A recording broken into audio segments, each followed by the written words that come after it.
Okay, joining me now is Mr. Sello Moerane, who is the head of the Regional Bureau for Southern Africa in Harare. Mr. Moerane, welcome to our broadcast coming all the way here from the Century City Interpol Conference. Thank you very much, Brigadier.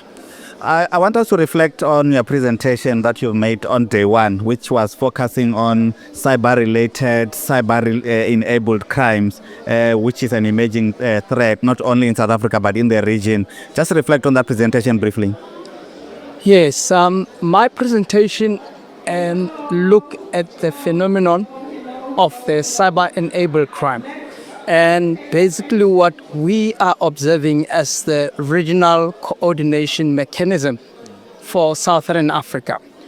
We are seeing that cyber, it's not committed in isolation, or rather there are other attending crimes that equally assist the commission of cybercrime to generate quite good profits for organized crime groups across the world. And then we are seeing that phenomenon quite entrenching much in the Southern African region or African region, particularly because of number of things. We could say perhaps inadequately trained officers, inadequate laws and resources, or specifically designed expertise that will deal with that crimes or phenomenon. Most countries are responding very slowly towards that.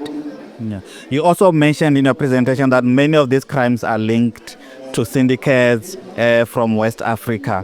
What strategies do you have as Interpol within the region to dismantle and to track these transnational activities?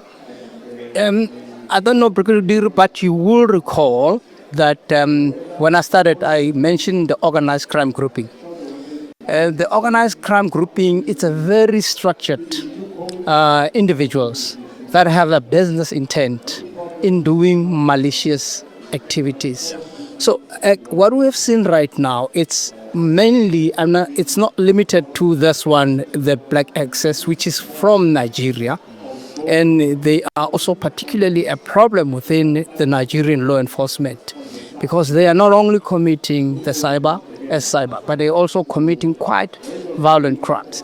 So they have orchestrated themselves into what we call a middleman. So any other international syndicate that operates more so in the Southern Africa and in South Africa itself, they've taken the role to facilitate, to coordinate and mediate because of the expertise and the extensive structures of moving money.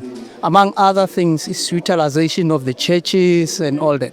So what Interpol has done so far is to come up with a project that looks at that. You would recall internationally we have an international project that's called Indengreta. It's looking at the Italian mafia. So we have come up with a similar process that requires to enable countries with a very competent intelligence analysis, as well from that intelligence analysis to come up with operational mechanisms that are targeted specifically for those groups, including other crimes that they are committed in the name of generating revenue. Yeah, and talking about this intelligence analysis, you also then alluded to the intelligence that suggests that some of these groups are operating from right here where we are in Cape Town.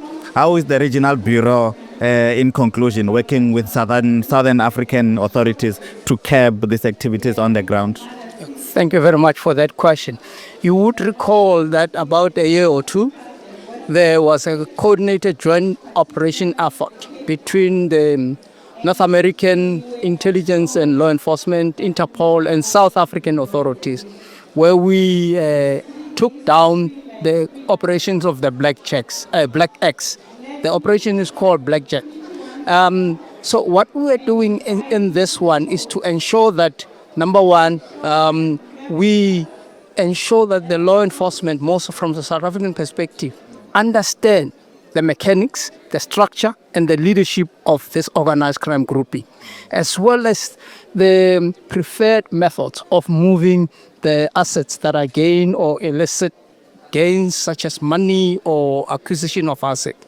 And so far, we have realized that with their international network, and let me say this for the benefit of your listeners or your readers, You should recall that the Black X was expelled in Brazil, in UAE and other countries because of they sort of overwhelm law enforcement with polycriminal activities.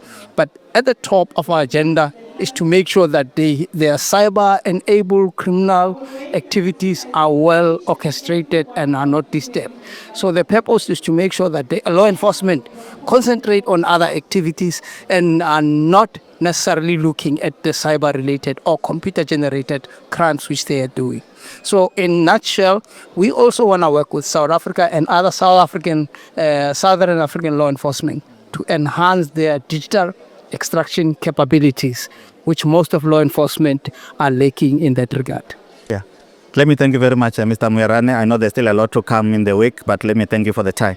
Thank you very much, Brigadier. Yeah. Much appreciated. I really enjoyed the session. That is Mr. Sello Moerane, the head of INTERPOL Regional Bureau in Southern Africa, based in Harare, talking to us here about his presentation on cyber-related and crimes that are transnational and what INTERPOL is doing to curb what is happening on the ground. Stay tuned and follow us on more of this throughout the week on our social media platforms.